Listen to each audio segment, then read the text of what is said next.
Kisah Sang Penakluk. Jika sahabat menyukai cerita ini jangan lupa like, komen dan share. Terima kasih. Bab 441-443 Pembunuhan Tanpa Kata. Saat matahari terbenam di kota langitnya, meskipun Kevin Ye memiliki banyak pertanyaan tentang Ye Kinara yang tidak dapat dijelaskannya, dia masih menikmati waktu sorenya dengan santai. Secangkir teh hijau dan sepiring kue Prancis. Kevin Ye duduk sendirian di tepi danau di taman di belakang villa. Tepat saat itu, telepon Kevin Ye tiba-tiba berdering, mengganggu waktu senggangnya. Halo, saya Kevin Ye. Di seberang telepon bahkan tidak punya waktu untuk memperkenalkan diri, nadanya panik. Kevin Ye, tidak baik, Lin Sailing diculik oleh sekelompok orang jahat. Kevin Ye mendengus ragu dan segera berdiri dari kursinya. Cepat dan pikirkan cara, Kevin Ye. Suara di ujung telepon mendesak berulang kali. Kevin Ye tidak bisa lebih mengenal suara ini, jika bukan Nindi Sue, siapa lagi? Meskipun dia tidak tahu mengapa Nindi Sue bersama dengan Lin Sailing, dia tidak peduli sekarang. Nindi Sue, jangan cemas, tenanglah. Katakan padaku dulu, apa ciri-ciri orang yang membawa Lin Sailing pergi? Kevin Ye buru-buru bertanya. Terjadi keheningan selama beberapa detik, aku tidak melihatnya dengan jelas, tetapi mereka mengendarai Santana dengan plat nomor Z740. Kevin Ye terdiam sejenak, lalu mengulangi dengan lembut, 740, ini sepertinya bukan plat nomor biasa. Lupakan orang-orang bodoh itu. Kevin Ye, cepatlah dan pikirkan cara, siapa yang tahu apa yang bajingan-bajingan itu coba lakukan dengan menangkap Lin Sailing, bagaimana jika, Kevin Ye berkata dengan tulus, baiklah, aku mengerti. Aku akan pergi dan memikirkan cara, Nindi Sue, tetap nyalakan ponselmu. Aku akan menghubungimu nanti. Setelah menutup telepon, wajah Kevin Ye berubah 2 kali. Dia tampak terkejut dan bingung, tetapi juga sedikit bingung, ini liburan musim panas, mengapa ada orang yang mencari Lin Sailing, dan siapa sebenarnya pelakunya? Tepat saat Kevin Ye bergumam pada dirinya sendiri, sebuah suara yang familiar tiba-tiba terdengar dari belakangnya. Mobil dengan plat nomor Z740 itu sudah menuju ke arah utara kota Linhai. Tidak lama lagi mobil itu akan meninggalkan kota. Kevin Ye tiba-tiba menoleh. Pada saat ini, di belakang Kevin Ye, Ye Kinara berambut biru berdiri di belakangnya sendirian dengan senyum menawan di wajahnya yang seperti penyihir. Wajahnya yang tak tertandingi itu benar-benar dapat menjungkirbalikkan sebuah negara hanya dengan sekali pandang ke Kinara. Kevin Ye menatap Ye Kinara untuk waktu yang lama sebelum bertanya dengan rasa ingin tahu, gadis kecil, bagaimana kamu tahu? Sudah kuduga, hehehe. Ini intuisi seorang gadis. Ye Kinara tertawa, tetapi wajahnya penuh dengan kecanggungan saat menghadapi pertanyaan Kevin Ye. Kevin Ye menyentuh rambut Ye Kinara dengan mesra, dan ke arah Ye Kinara, dia tidak mematahkan rambutnya, tetapi hanya berkata, aku akan keluar sebentar. Pergi dan beritahu kakak Howard Zhang dan kakak Michael Liu bahwa mereka bisa menyelesaikannya sendiri untuk makan malam nanti. Ye Kinara datang dan memeluk lengan Kevin Ye, aku ingin pergi bersamamu. Ekspresi Kevin Ye berubah, dan berkata, terlalu berbahaya, lebih baik kamu tinggal di rumah, kalau tidak aku akan terganggu. Melihat bahwa Kevin Ye bersikeras, Ye Kinara hanya bisa menganggukkan kepalanya dengan patuh dan menjawab dengan kecewa, baiklah. Anak baik. Kevin Ye tersenyum sekali lagi, dan menggunakan jarinya untuk menggaruk pipi Ye Kinara. Segera setelah itu, dengan sekejap, seluruh sosok Kevin Ye menghilang dari tempatnya. Ye Kinara juga tertegun di tempat untuk waktu yang lama, lalu berkata, saudaraku ini benar-benar orang yang luar biasa, kultivasinya pasti berada di tahap bawaan legendaris wilayah ilahi timur, kan? Saat dia mengatakan itu, hati Ye Kinara dipenuhi dengan kegembiraan, dan wajahnya menampakkan ekspresi pemujaan. Di sisi lain, Kevin Ye telah lama mencapai tujuan yang tidak diketahui. Berdiri sendirian di jalan utama Linhai, dia melepaskan kehendak ilahinya yang mengerikan. Dalam waktu kurang dari setengah menit, Kevin Ye telah menemukan Santana yang tertutup debu. Tepat seperti yang dikatakan Ye Kinara, mobil Santana menuju ke utara kota Linhai, dan telah meninggalkan area kota. Kevin Ye menarik kembali kehendak spiritualnya, dan mendengus dingin, tidak peduli siapa kalian semua akan mati jika berani menyentuh wanita-wanitaku, Kevin Ye. Setelah mengatakan itu, Kevin Ye tidak peduli dengan apapun yang mengejutkan dunia, sosoknya melintas lagi dan menghilang dari jalan utama Linhai. Santana yang berdebu itu melaju dengan kecepatan penuh, mengabaikan lalu lintas. Hal ini menyebabkan semua pemilik mobil di Linhai Avenue membuka jendela mereka satu persatu sambil berteriak, "Sial, apa kalian tahu cara mengemudi? Sialan, kita terburu-buru untuk bereinkarnasi." Namun, Santana terus melakukan hal sendiri, tidak peduli tentang apapun. Pada saat ini, pengemudi mobil itu adalah seorang sosok paruh baya bertelanjang dada dengan tato di lengannya. Pria paruh baya itu tinggi dan garang, dengan gigi kuning dan seringai jahat di wajahnya. Lindsay Ling sudah tak sadarkan diri dan tergeletak di kursi belakang, dan di sampingnya ada seorang pekerja muda kelas 2. Tubuh pemuda itu sama seperti tiang bambu tipis, ia memiliki rambut dan anting emas. Matanya menatap Lindsay Ling dengan mata berbinar, hampir seperti ingin memakan si cantik kecil di depannya hidup-hidup. "Bos, gadis kecil ini sangat cantik. Dia begitu cantik hingga menakutkan." Saat ia mengatakan itu, air liur pemuda itu hampir keluar dari mulutnya. Tangannya mulai bergoyang ke kiri dan ke kanan, ia tidak tahu harus meletakkannya di mana. Pria paruh baya yang sedang mengemudi hanya terkekeh dan tidak mengatakan apa-apa. Melihat ini, pemuda itu cukup berani untuk mulai mengusap wajah Lindsay Ling. "Kuda poni kecil, apa yang kau lakukan?" Ia tidak hanya gagal mencuri ikan, ia bahkan menerima omelan marah dari pria paruh baya itu. Anak muda yang bernama Xiao Ma itu dengan cepat menarik tangannya dan berkata dengan senyum licik, "Bos, gadis ini terlalu cantik. Aku benar-benar tidak bisa menahannya." Saat pria paruh baya itu menyetir, dia berkata dengan ekspresi tegas, "Aku tidak bisa menahannya. Gadis ini dipanggil oleh Tuan Muda Yu, sebaiknya kau bersikap baik. Jika aku tahu kau bajingan lagi, sebaiknya kau berhati-hati atau aku tidak akan menggunakan cakarmu lagi." "Hehe, bos, aku hanya menyentuhnya sebentar, tidak masalah. Karena bocah nakal Qiao Yu tidak ada di sini, dia pasti tidak akan bisa melihatnya." "Xiao Ma, kita punya aturan bisnis sendiri dalam bisnis ini. Kau sama sekali tidak boleh menyentuh barang yang diinginkan pihak lain. Sudah berapa kali aku memberitahumu ini? Jika kau menginginkan orang lain atau menginginkan uang, kau hanya bisa memilih satu pilihan." Anak muda itu tidak berdaya dan hanya bisa dengan enggan mengalihkan pandangan dari wajah cantik Lindsay Ling. Baiklah, aku akan mengambil uangnya. Gadis kecil ini cantik, tetapi dia tidak bisa digunakan sebagai uang. Anggaplah dirimu masuk akal." Saat pria paruh baya itu berbicara, dia memutar setir dengan ganas, menoleh, dan mengemudikan Santana dalam lingkaran di sekitar pinggiran utara kota sebelum mulai menuju ke daerah kota Linhai. Waktu berlalu dengan cepat dan langit berangsur-angsur menjadi gelap. Pada pukul 9 malam, Santana yang penuh debu ini telah menghabiskan semua minyak di kereta, jadi baru pada saat itulah mereka tiba di sebuah pabrik terbengkalai di daerah kota Linhai. Seluruh pabrik terbengkalai itu luas, dengan hanya satu lampu yang menyala di dalamnya. Pria paruh baya dan Xiao Ma turun dari mobil, dan kemudian dengan cepat menyeret Lindsay Ling yang tidak sadarkan diri ke pabrik terbengkalai itu. Di pabrik, Qiao Yu dan Zhao Longxing telah lama menunggu, dan wajah Qiao Yu menjadi semakin cemas. Melihat orang-orangnya sendiri telah tiba, Qiao Yu bergegas maju untuk menyambut mereka. "Saudara Panter, Anda sudah lama datang." Pria paruh baya itu tertawa, "Bukankah ini demi asuransi? Jika kita diikuti, bukan hanya kita berdua yang akan mati, bahkan Anda, Tuan Muda Yu, akan merasa sulit untuk melarikan diri dari malapetaka ini." Pria paruh baya itu kemudian mengucapkan kata-katanya yang galak untuk menakut-nakuti Qiao Yu. Memang, Qiao Yu yang melakukan hal seperti itu untuk pertama kalinya wajahnya menjadi pucat pasi, dan sudut bibirnya terus bergetar. Pada saat ini, pria paruh baya itu menoleh ke arah Xiao Ma dan berkata, "Xiao Ma, bawa orang-orang ke sini agar Tuan Muda Yu bisa melihatnya. Uji barangnya." Jelas, pria paruh baya itu mendesak Qiao Yu untuk memberinya uang, tetapi kata-katanya sedikit lebih bijaksana dan sopan. Qiao Yu juga bukan orang bodoh, jadi dia secara alami dapat mendengar apa yang sedang dikatakan. Setelah melihat Lindsay Ling, Qiao Yu tersenyum sedikit dan berkata kepada Zhao Longxing, "Longxing, bawa kotak itu ke sini." Zhao Longxing saat ini bertindak seperti antek saat dia dengan bersemangat membawa sebuah kotak dan berjalan mendekat.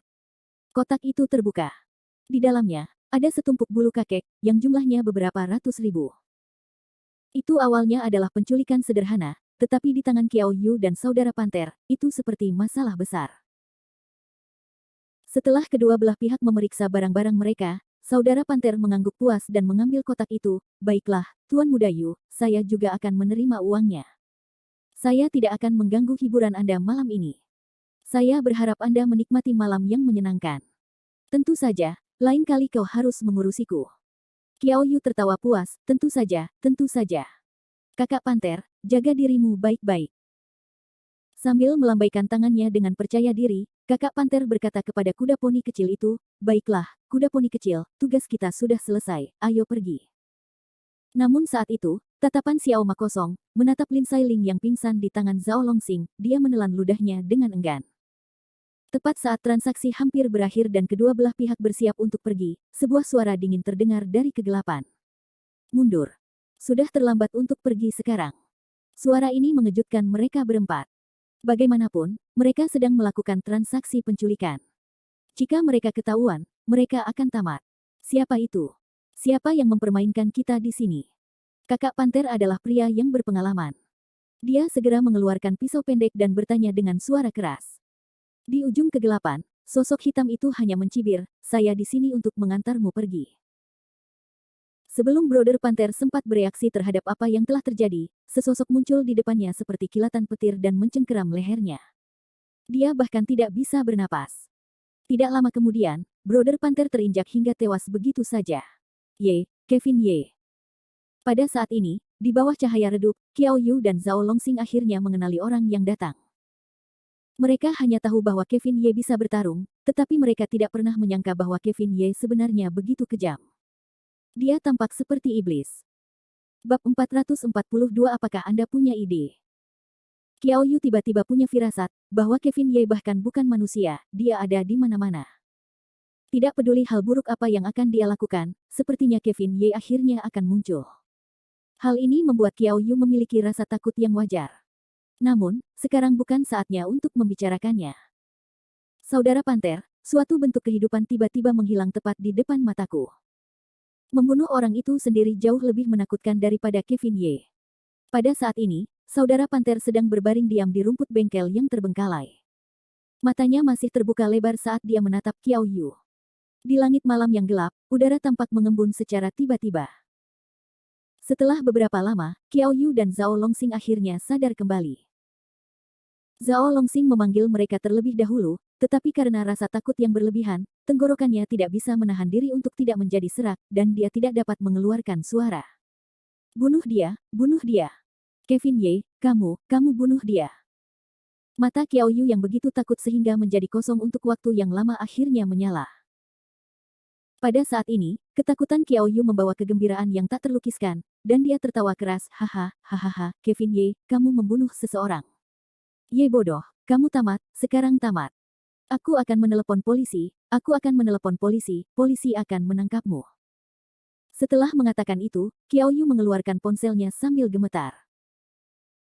Zhao Longxing, yang berada di samping, juga terkejut dengan kegilaan Qiao Yu, dan berpikir dalam hati, Tuan Muda Yu, berapa lama lagi, kamu masih perlu menelepon polisi, yang lebih penting bagimu adalah tetap hidup, jika orang gila Kevin Ye ini menjadi gila, maka kita semua akan mati di sini. Qiao Yu tidak peduli tentang itu sekarang. Matanya telah dibutakan oleh egonya yang rendah hati dan kebencian yang gila. Saat ini, yang bisa dia pikirkan hanyalah melaporkan hal ini ke polisi dan membalas dendam pada Kevin Ye. Namun, rasa takut bawaannya masih membuat jari-jari Qiao Yu gemetar, dan dia bahkan tidak bisa menekan nomor teleponnya. Aku ingin menelepon polisi, aku ingin menelepon polisi. Qiao Yu bergumam pada dirinya sendiri seolah-olah dia sudah gila. Di sisi lain, Xiao Ma yang datang bersama macan tutul hitam lebih pintar dari Qiao Yu. Melihat kakak laki-lakinya telah terbunuh, Xiao Ma sangat takut hingga kakinya lemas. Mau lari? Bisakah kamu lari? Kevin Ye mencibir dan tidak mengejar. Kevin Ye mengulurkan tangannya, melepaskan kekuatan hisap yang kuat di udara, meraih Xiao Ma yang bahkan belum berlari 2 langkah sebelum dia ditarik kembali. Kevin Ye telah membunuh satu, jadi dia tidak keberatan membunuh yang kedua. Dia mencengkeram kepala kuda poni kecil itu dan mengerahkan kekuatan dengan kedua tangannya. Dengan suara retakan yang keras, kepala kuda poni kecil itu terpelintir dan mati dalam sekejap. Mayat itu mendarat tepat di kaki Qiao Yu dan Zhao Longxing, membuat Qiao Yu takut sampai kedua tangannya gemetar, teleponnya jatuh ke tanah dengan bunyi gedebuk. Mata Kevin Ye memancarkan senyum jahat, baiklah, mereka berdua sudah mati. Sekarang giliranmu. Qiao Yu sangat gugup sehingga seluruh tubuhnya gemetar, matanya berkaca-kaca saat dia terus mundur.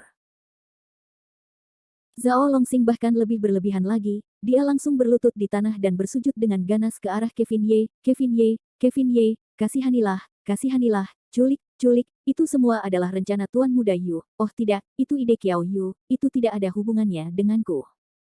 Demi teman sekelas kita, jangan bunuh aku, jangan bunuh aku. Setelah Kiao Yu mendengar kata-kata ini, seluruh tubuhnya dalam keadaan yang buruk. Tuan Muda Yu kita yang agung tidak pernah mengira bahwa pengkhianatan akan datang begitu tiba-tiba. Di hadapan kematian, semuanya palsu. Kevin Ye, aku mohon, jangan bunuh aku tahu aku salah, Zhao Longsing terisak.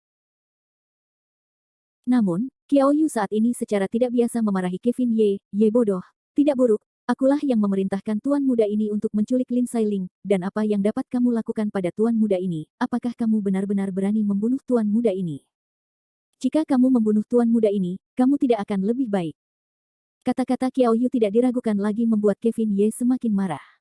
Saat ini, Zhao Longsing benar-benar sangat takut. Dia baru berusia 18 tahun, dan hidupnya baru saja dimulai, jadi dia tidak ingin mati. Kiao Yu, apakah kamu sudah cukup bicara? Diam. Kau mau mati, aku tidak mau mati.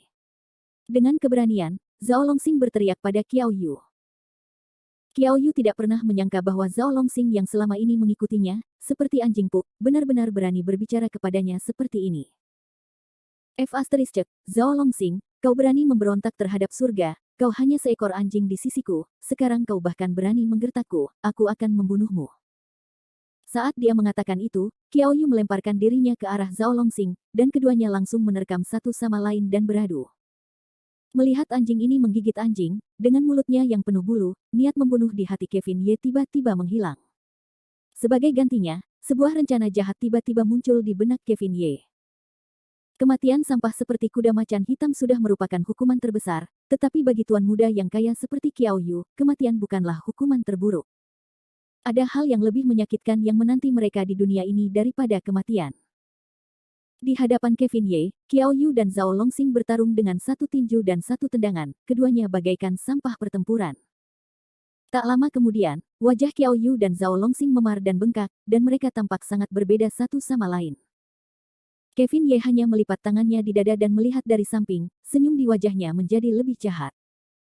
Pertarungan antara orang-orang biasa ini berlanjut selama lebih dari 10 menit. Kiao Yu dan Zhao Longsing benar-benar kelelahan, mereka berbaring di tanah dan terengah-engah. Kevin Ye melihat bahwa pertarungan antara tuan dan pelayan telah berakhir, jadi dia melangkah maju 2 langkah dan tersenyum, apakah kalian sudah selesai? Mendengar suara Kevin Ye sekali lagi, tubuh Zhao Longsing dan Kiao Yu bergetar, seolah-olah mereka telah mendengar panggilan dari kedalaman neraka. Tenang saja, aku tidak akan membunuhmu sekarang. Namun, aku akan membuatmu menjalani hidupmu dalam penderitaan yang tak berujung. Saat dia berbicara, cahaya biru bersinar dari mata Kevin Ye. Sebelum Zhao Longsing dan Kiao Yu sempat bereaksi, mereka berdua sudah tertipu. Ketika orang biasa terkena teknik pencarian jiwa, mereka akan seperti boneka, menunggu untuk dibantai. Kiao Yu, Zhao Longsing. Mendengar panggilan Kevin Ye, Kiao Yu dan Zhao Longsing berdiri seperti boneka, dan berjalan di depan Kevin Ye, baik, Tuan. Tidak seorang pun dari kalian pernah melihatku malam ini, mengerti? Baik, Tuan, kami belum pernah melihatmu sebelumnya. 2 orang di rerumputan itu terbunuh oleh kecelakaanmu karena mereka mencoba merampokmu, mengerti? Baik, Tuan, kami mengerti. Baiklah, tidurlah di sini dengan tenang selama 1 malam. Kalian semua akan bangun besok pagi. Ketika kalian sadar, kalian akan melupakan semua yang terjadi hari ini, dan hanya mengingat apa yang aku perintahkan untuk kalian lakukan. Baik, Tuan, 1 malam, 1 malam. Kiao Yu dan Zhao Longsing langsung mengantuk di bawah hipnotis Kevin Ye. Putong, mereka jatuh ke tanah dan pingsan. Melihat Kiao Yu dan Zhao Longsing, Kevin Ye menyipitkan matanya dan mendengus, kalian berdua bocah nakal, aku akan berbelas kasihan jika aku menyelamatkan hidup kalian. Nikmati saja sisa hidup kalian di penjara. Bahkan saat dia berbicara, Kevin Ye tampaknya masih belum bisa menghilangkan kebenciannya. Menghadapi Kiao Yu dan Zhao Longsing yang tidak sadarkan diri, Kevin Ye melangkah maju dan masing-masing kakinya menginjak selangkangan kedua orang itu. Seketika, bau amis tercium dari udara. Kalian berdua orang bodoh yang tidak tahu apa-apa berani mengincar wanitaku, ini yang akan terjadi padamu. Aku, atas nama dewa pertama dari 9 alam, mengutuk kalian semua untuk tidak pernah bertindak lagi. Setelah mengurus semuanya, Kevin Ye kemudian menggendong Lin Sailing yang sedang berbaring di tanah. Dengan wajah penuh cinta, dia menatap wajah kuyu itu, dan dengan penuh kasih menyentuh poni di dahi Lin Sailing. Maaf, aku terlambat. Sepanjang jalan, Kevin Ye membawa Lin Sailing dan menghilang ke dalam pabrik yang terbengkalai. Pada saat ini, sudah lewat tengah malam dan dia berbaring dengan damai dalam pelukan Kevin Ye. Sebenarnya, Lin Sailing sudah bangun, hanya saja kebahagiaan yang tiba-tiba ini membuatnya tidak ingin membuka matanya. Menurut pendapat Lin Sailing, jika dia terus menemani Kevin Ye seperti ini, bahkan jika dia tidak pernah bangun, itu akan tetap baik. Angin malam menyapu rambut mereka, menampakkan aroma yang manis. Setelah berjalan untuk jarak yang tidak diketahui, Kevin Ye akhirnya menatap Lin Sailing yang ada di pelukannya dan tertawa, "Gadis kecil, karena kamu sudah bangun, turunlah, berapa lama kamu akan terus berpura-pura?" Melihat bahwa dia terlihat, Lin Sailing segera cemberut. Membuka matanya, dia dengan malu-malu melirik Kevin Ye, lalu bulu matanya yang panjang terkulai ke bawah, dan dia terlihat sangat cantik. Setelah berdecak sebentar, Lin Sailing akhirnya berkata dengan suara lembut, "Kevin Ye, terima kasih. Kau menyelamatkanku sekali lagi." Kevin Ye menyeringai dan berkata dengan ekspresi yang tidak peduli, "Itu hanya ucapan terima kasih secara lisan, kau tidak memiliki sedikit pun ketulusan." Wajah Lin Sailing memerah dan dia segera mengerti apa yang dimaksud Kevin Ye. Dia memeluk leher Kevin Ye dengan kedua tangan dan mengerahkan tenaga dengan pinggangnya, mengangkat seluruh tubuhnya untuk secara proaktif memberi Kevin Ye ciuman hangat. Apakah ini dianggap tulus? Sambil terkikik, Lin Sailing berkata dengan setengah wajahnya tertutup rasa malu. Kevin Ye menepuk sudut mulutnya dengan puas, mencium sisa aroma anggrek yang manis, itu lebih seperti itu. Tidak peduli seberapa enggannya Lin Sailing, dia tidak mau turun dari tubuh Kevin Ye. Beberapa kali ini, mereka berdua saling memandang sebelum mengalihkan pandangannya. Setelah beberapa lama, Lin Sailing akhirnya berkata dengan malu-malu, "Kevin Ye, ini sudah larut malam, kita tidak mungkin terus berkeliaran di jalanan, kan? Apakah kamu punya kartu identitas?" Setelah Lin Sailing selesai berbicara, dia tiba-tiba membenamkan kepalanya di dada Kevin Ye. Meskipun dia tidak menjelaskannya dengan terlalu jelas, sinyal untuk mengundang tidur terlalu kuat, seolah-olah setiap anak laki-laki harus memahaminya. Benar saja, Kevin Ye tertawa, dan bergumam dalam hatinya, sepertinya gadis kecil Lin Sailing ini sangat bersemangat, jika memang begitu, maka aku tidak akan bersikap sopan lagi. Bab 443 Apakah Anda ingin mencoba lagi? Lin Hai, Caesar Palace Hotel, Hotel Bintang 4. Suara gemericik air terdengar di suite romantis itu. Kevin Ye duduk di sofa dan menonton TV, tetapi matanya yang nakal terus berputar-putar saat dia melihat ke arah kamar mandi. Suite pasangan itu bahkan lebih bergaya daripada kamar-kamar biasa. Seluruh kamar mandi tidak tertutup dan dibangun dengan kaca buram. Di bawah cahaya lampu, Lin Sailing muncul samar-samar di kamar mandi, membuat orang-orang meneteskan air liur. Tampaknya setiap pria akan terpancing. Mengingat penampilan Lin Sailing yang malu-malu dan enggan sebelumnya, Kevin Ye tersenyum alami di dalam hatinya. Lin Sailing, seorang gadis, telah mengatakannya dengan lugas. Jika Kevin Ye tidak bergerak, dia akan menjadi terlalu tidak jantan. Dalam perjalanan ke istana kekaisaran Caesar, Kevin Ye dan Nindi Sue berbicara di telepon. Kevin Ye memberitahu Nindi Sue bahwa dia baik-baik saja dan dia akan mengirimnya pulang sekarang. Tentu saja, kata-kata itu setengah benar dan setengah salah. Adapun Lin Sailing, dia juga menelepon keluarganya dan mengatakan bahwa dia lelah karena bersenang-senang hari ini dan akan bermalam di rumah Nindi Sue. Keluarga Lin Sailing sama sekali tidak meragukannya. Setelah 2 kali berbohong berturut-turut, pasangan yang masih dalam tahap awal itu dengan senang hati mendapatkan kamar bersama. Suara air mengalir segera berhenti, dan pintu kamar mandi terbuka. Hal pertama yang keluar adalah gelombang uap panas, lalu, Lin Sailing berjalan keluar dengan jubah mandi putih bersih, kepalanya menunduk, tidak berani menatap Kevin Ye yang ada di sisi lain. Rambutnya yang panjang dan basah terurai di bahunya, membuatnya tampak berbeda. Lin Sailing dengan malu-malu berjalan beberapa langkah, tiba di depan Kevin Ye, berbalik, dan tiba-tiba merangkak ke tempat tidur. Dia hanya memperlihatkan kepala kecilnya yang lucu. Kevin Ye terkekeh dan dengan membalikkan tubuhnya, dia naik ke tempat tidur. Dengan kedua tangan di sisi kepala Lin Sailing, dia menatapnya dengan penuh kasih. Lin Sailing dengan malu-malu berkata sambil menghentikan Kevin Ye agar tidak menjulurkan kepalanya. Dia tergagap, Kevin Ye, kamu belum mandi. Cepat mandi. Kevin Ye tertawa sinis, dan berkata, tidak akan terlambat untuk mandi setelah kita selesai dengan urusan kita. Lin Sailing meludah, dan menolak dengan mulutnya, tidak. Melihat bahwa Lin Sailing bersikeras, Kevin Ye hanya bisa menghela napas dan membalik. Dengan lambaian tangannya, Kevin Ye dengan cepat melepas bajunya, dan otot-ototnya yang kencang segera memperlihatkan diri ke udara. Saat ini, seluruh tubuh Kevin Ye ditutupi dengan lapisan otot putih perunggu, dan 8 dari perutnya terlihat jelas. Bahkan Lin Sailing, yang sedang berbaring di tempat tidurnya dan menggigil sambil menutupi dirinya dengan selimut, memiliki ekspresi yang berlebihan saat dia melihat punggung dan otot deltoid Kevin Ye di belakangnya. Dia berkata dalam hatinya dengan kaget, aku tidak pernah menyangka bahwa bentuk tubuh Kevin Ye sebagus itu, bahkan lebih baik daripada binaragawan di majalah. Saat dia memikirkannya, Lin Sailing merasakan wajahnya mendidih panas, dan rasa haus yang tak terkatakan keluar dari seluruh tubuhnya. Pah. Lin Sailing, apa yang kamu pikirkan? Kamu seorang gadis. Bergumam pelan, suara Lin Sailing sangat lembut, tetapi pada saat yang sama, itu dipenuhi dengan rasa malu. Suara air yang mengalir di kamar mandi terdengar lagi. Dengungan Kevin Ye keluar dari sudut mulutnya. Lin Sailing meringkuk di bawah selimut, tangannya menutupi pipinya yang terbakar saat dia bergumam pada dirinya sendiri. Bukankah tindakanku hari ini agak terlalu tidak normal? Begitu proaktif, begitu mudah bergaul dengannya. Apakah Kevin Ye akan berpikir bahwa aku adalah gadis yang sangat santai? Apa yang harus kulakukan? Aku sangat pemalu, tetapi aku tidak bisa menolak sekarang. Apakah itu benar-benar seperti yang dikatakan Indi Sue? Aku sudah tercengang. Mengapa aku tidak memikirkannya dengan benar? Pikirkan saja. Ya Tuhan, akulah yang mengambil inisiatif, ini sangat memalukan. Seolah-olah dia merasa bahwa kabar baik ini semakin dekat. Ekspresi Lin Sailing menjadi semakin membara, dan hati kecilnya tampaknya memiliki kegugupan yang tak terlukiskan, tetapi pada saat yang sama, menantikannya. Meskipun kata-kata Lin Sailing mengungkapkan penyesalan, tubuhnya masih sangat jujur. Sepasang mata besar yang berair terus melihat melalui kaca buram, seolah-olah mereka tertarik dan tidak dapat melepaskan diri. Suara air mengalir tiba-tiba berhenti, dan kemudian pintu kamar mandi terbuka. Juga dibungkus dengan handuk mandi, Kevin Ye berjalan keluar.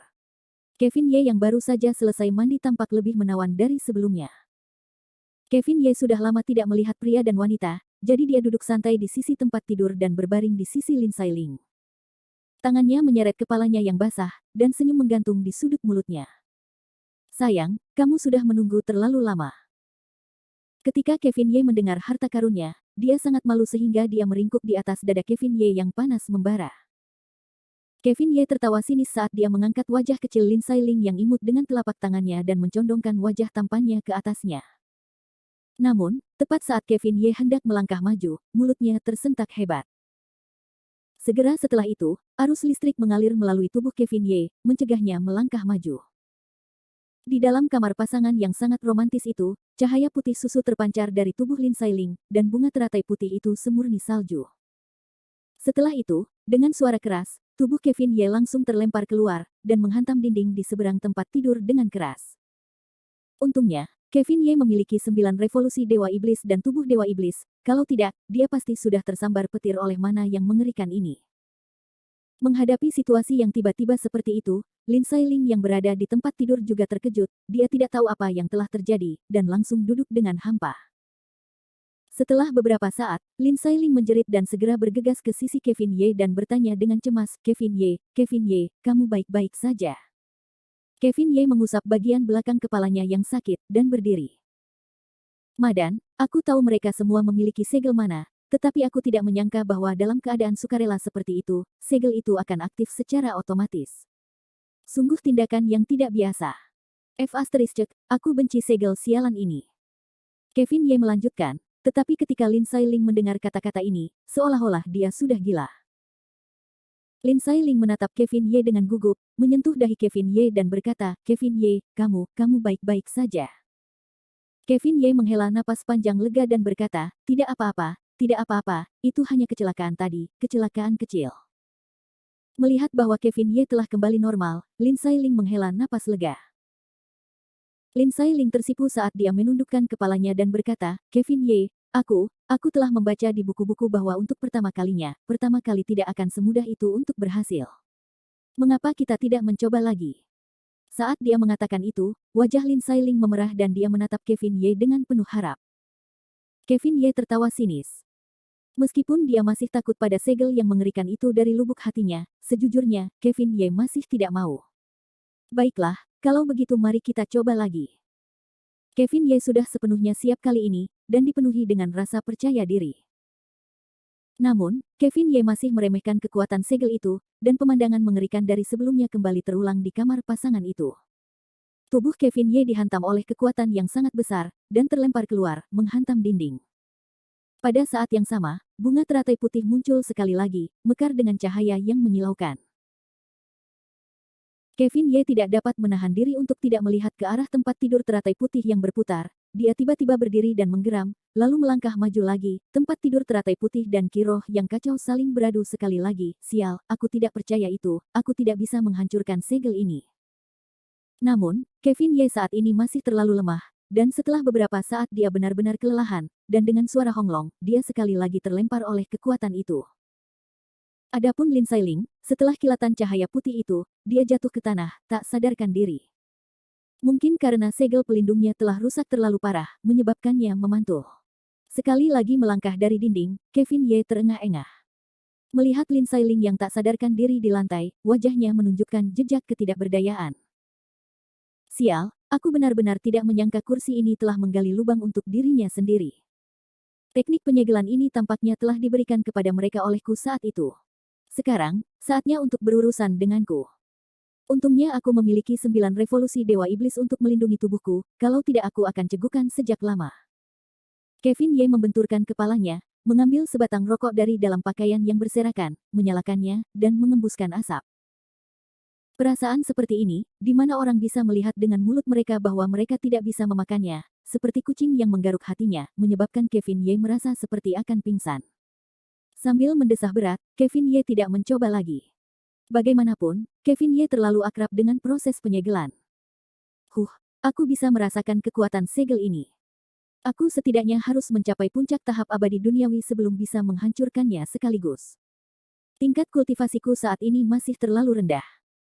Saat dia mengatakan itu, Kevin Ye tiba-tiba teringat pada kutipan terkenal yang membuat orang bertanya, yaitu bahwa revolusi belum berhasil, kawan, kamu masih perlu bekerja keras.